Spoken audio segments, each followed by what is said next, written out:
Terima kasih Anda masih kembali bersama kami di MNC News Now. Kali ini bersama saya Agung Hardiansyah, pemirsa vaksin Human Papillomavirus atau HPV untuk mencegah kanker serviks setelah masuk program vaksinasi wajib pemerintah mulai tahun ini. Golongan umur berapa saja yang diberi kesempatan untuk memperoleh vaksin secara gratis? Berikut informasi selengkapnya.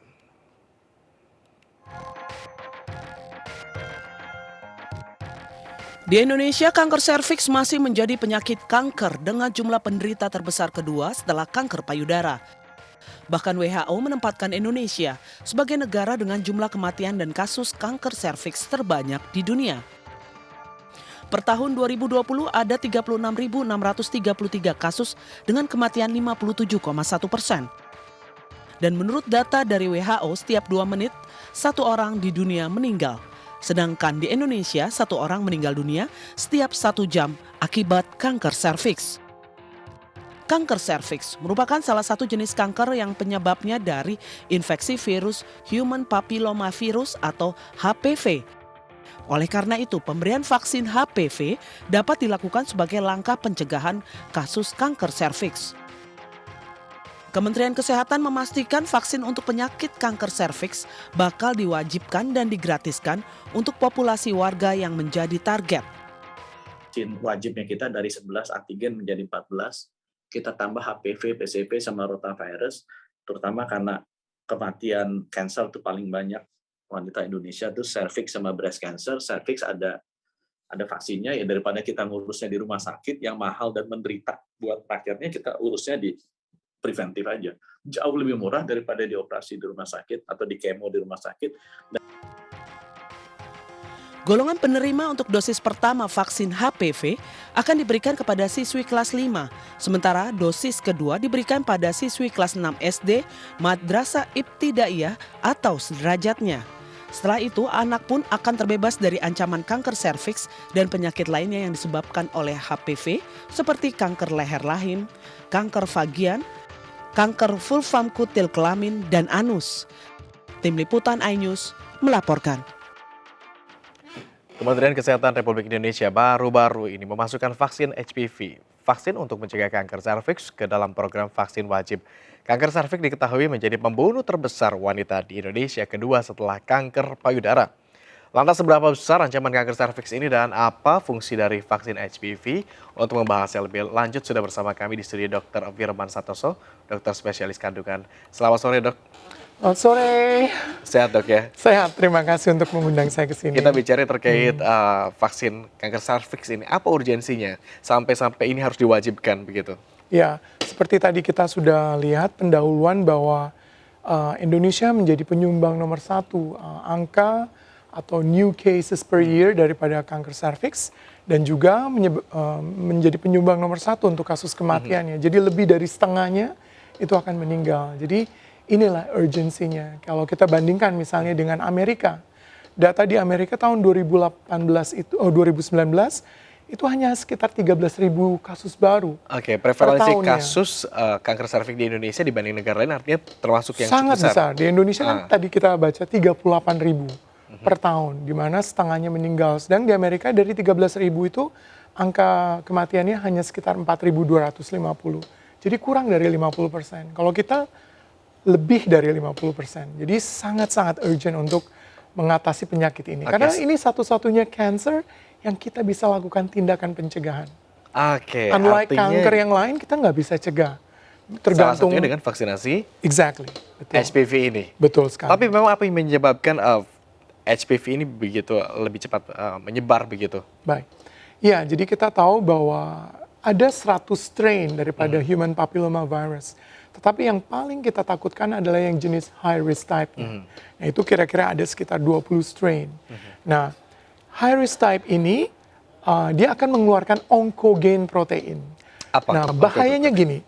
Jadi dalam tubuh kita setiap sel itu sudah diatur oleh DNA code-nya untuk mengalami kematian sel. Nah, nanti akan diregenerasi. Jadi dihasilkan sel baru yang sehat, yang siap untuk hidup berapa lama. Contohnya sel darah merah itu umurnya 120 hari. Nah, jadi sudah diatur oleh DNA kita. Nah, Human papilloma virus yang jenis high risk type, dia mengeluarkan onkogen protein yang akan menghambat terjadinya proses kematian sel. Oke. Nah, sehingga sel dalam keadaan yang tidak normal atau abnormal mengalami immortalization. Jadi dia Tetap akan hidup dan betul, bereproduksi begitu. Betul sekali. Jadi dia akan multiplikasi dalam keadaan rusak. Nah, ini virusnya bisa dicegah dengan pemberian vaksinasi. Oke, dan sel-sel darah merah contoh itu begitu ya, atau sel lainnya yang memang mengalami multiplikasi dalam kondisi rusak inilah yang menjadi faktor risiko terjadinya kanker. Betul, dalam hal ini adalah persisten atau infeksi yang menetap dari human papilloma virus yang jenis risiko tinggi atau high risk type. Oke, tadi sempat disebutkan bahwa memang satu-satunya jenis kanker yang bisa kita lakukan tindakan preventif atau pencegahan adalah kanker serviks. Apa yang membedakan kanker serviks pada anak dengan pada dewasa? Iya, jadi Kita ketahui kan ini sekarang programnya itu diberlakukan kepada anak gratis, kepada dewasa ini berbayar. betul sekali. Jadi kita harus mengapresiasi Kemenkes ya dalam hal ini setinggi-tingginya kalau memang program vaksinasi untuk anak di bawah, ya, mulai dari usia 13 tahun ke atas, itu akan masuk dalam program wajib vaksinasi. Jadi seperti kita tahu bahwa human papilloma virus, terutama yang high risk type, ini cara penularannya adalah melalui sexual transmitted infections atau melalui kontak seksual, baik itu oral, vaginal, maupun anal. Nah, kita tahu kalau anak kecil, misalnya anak usia SD atau 13 tahun ke atas atau di bawah 17 tahun itu, mereka belumlah seksual aktif. Sehingga Artinya belum rentan terpapar oleh betul HPV sekali, tadi. sehingga kita bisa memberikan perlindungan yang sangat amat maksimal pada mereka. Bagaimana besaran dosis yang diberikan untuk vaksinasi untuk anak dan dewasa? Ada pembeda atau tidak? Iya, secara dosis sebenarnya sama saja, cuman jumlah pemberiannya. Jadi kalau di bawah 14 tahun kita hanya memberikan 2 dosis, yaitu bulan ke-0 dan bulan ke-6.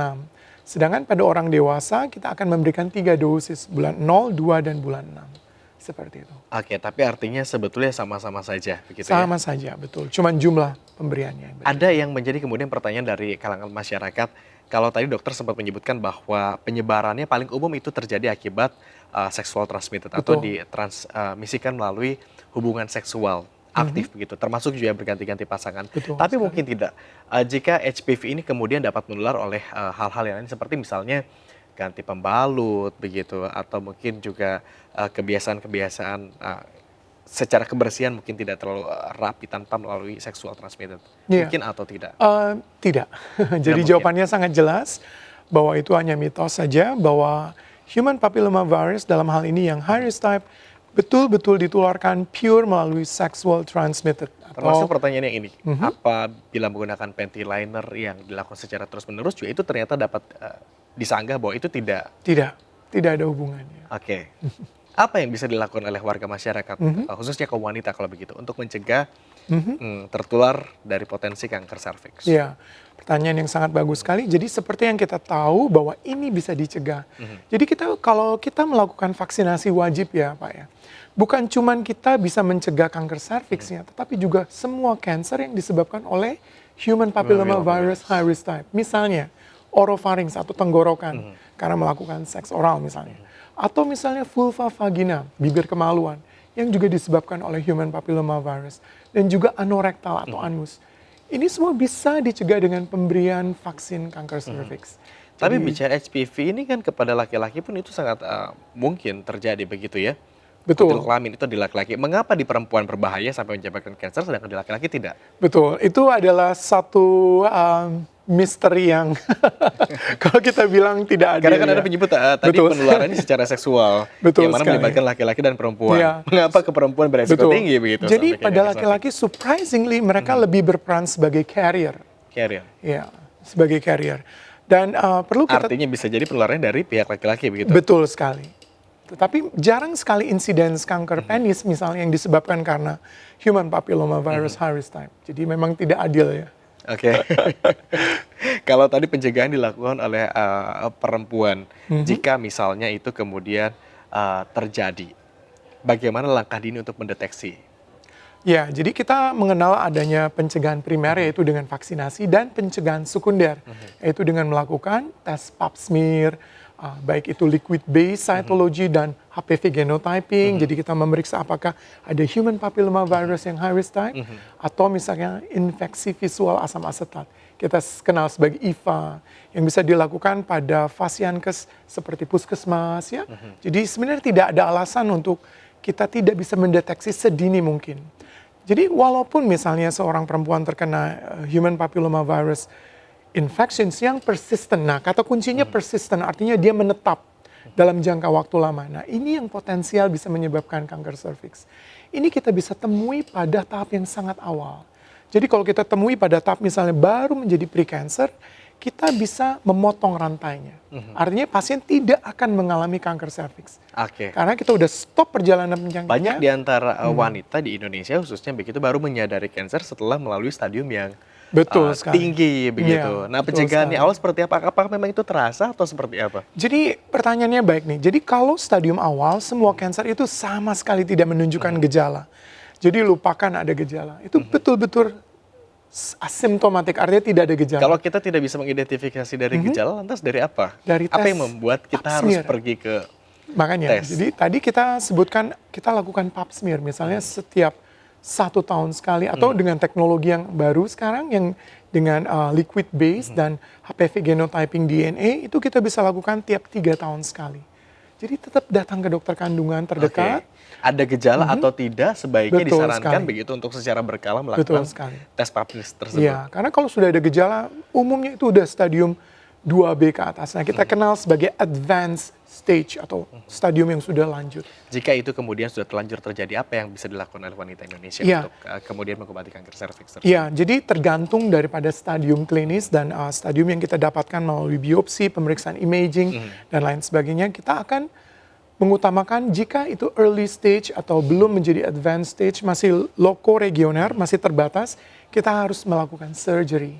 Tetapi misalnya dia udah advanced stage, kemungkinan kita akan mengkombinasi radiasi dan kemoterapi. Oke, Betul, ketika itu masih berada pada stase loco begitu, artinya yang Ya. masih belum berkembang secara masif kansernya. Betul. Apa mungkin itu diobati dengan vaksin? Mungkin atau tidak vaksin kemudian? Ya, jadi vaksin hanya Ini di luar Betul. banyak yang mempertanyakan vaksin katanya memang untuk mencegah, tapi apa mungkin ketika mereka sudah terpapar juga Yes, bisa? pertanyaan bagus. Jadi vaksin hanya bisa mencegah, tapi tidak bisa meniadakan human papilloma virus high risk type yang sudah ada.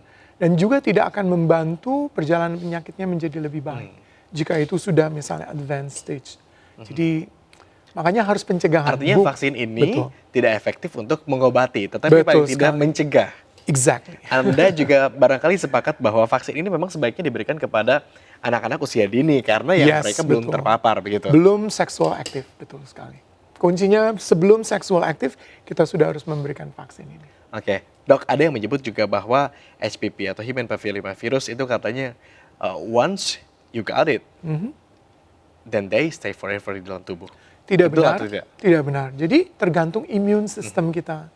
Kalau immune system kita baik, tubuh kita bisa mengeradikasi human papilloma virus ini. Baik itu yang low risk maupun yang high risk type. Nah, makanya salah satu faktor risiko daripada kanker serviks kan adalah immune suppressive. Artinya immune system seseorang sangat lemah.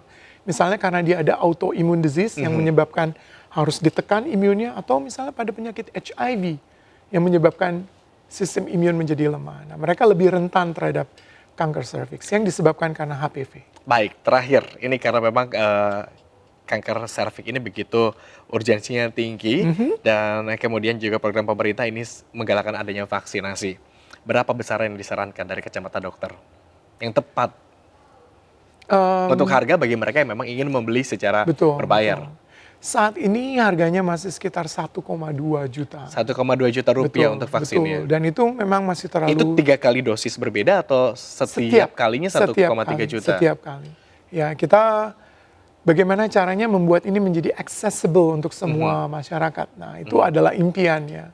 Sehingga kita bisa betul-betul menekan insiden kanker serviks di Indonesia di kemudian hari. Sayang sekali kesadaran kalau tidak. masyarakat sioganya diikuti oleh kemampuan finansial mereka. Karena ternyata tidak murah ya. Tidak murah. Untuk vaksinnya berbayar 1,3 juta rupiah. Baik, terima kasih Dr. Firman Santoso, dokter spesialis kandungan atas waktunya. Terima Mudah-mudahan kasih. diskusi kita pada sore hari ini dapat bermanfaat dan menjadi informasi yang baik Iya. juga untuk khalayak di rumah. Iya. Terima kasih. Terima kasih Mas Agung. Selamat sore, Dok. Iya. Dan pemirsa, usai jeda pariwara kami masih akan kembali dengan sejumlah informasi penting lainnya. Tetaplah di MNC News Now.